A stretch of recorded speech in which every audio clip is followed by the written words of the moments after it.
હું બસ રૂટીન દરમિયાન ચાલતો હતો, એક સામાન્ય દિવસની જેમ. પણ અચાનક કંઈક અજીબ લાગ્યું. મારો ચહેરો બદલાઈ ગયો, ફોન મારા હાથમાંથી નીચે પડી ગયો અને થોડી સેકન્ડમાં બધું બદલાઈ ગયું. એ સ્ટ્રોક હતો.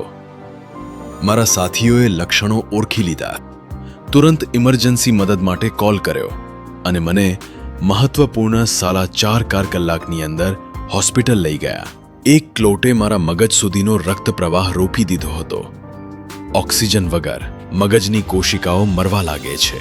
સમયસર સારવાર મળે તો ક્લોટ તોડતી દવાઓ અને ન્યુરોપ્રોટેક્ટિવ સારવાર નુકસાન ઓછું કરી શકે છે.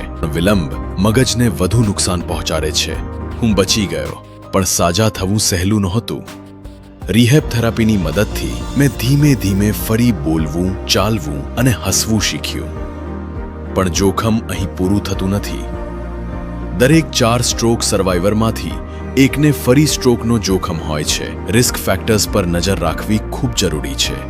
High blood pressure, high sugar, high cholesterol, ધૂમ્રપાન, મોટાપો અને દારૂ. આ બધું રક્તનાળીઓને નુકસાન પહોંચાડે છે અને જોખમ વધારે છે. પણ બચાવ શક્ય છે.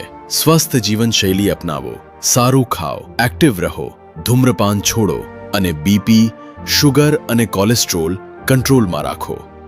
અને યાદ રાખો, જો અચાનક બેલેન્સ બગડી જાય, ધૂધરું દેખાય, ચહેરો વાંકો થઈ જાય, એક હાથમાં કમજોરી લાગે અથવા બોલવામાં તકલીફ પડે, રાહ ન જુઓ, તુરંત પગલાં લો, તુરંત હોસ્પિટલ પહોંચો. સ્ટ્રોક રાહ જોતો નથી.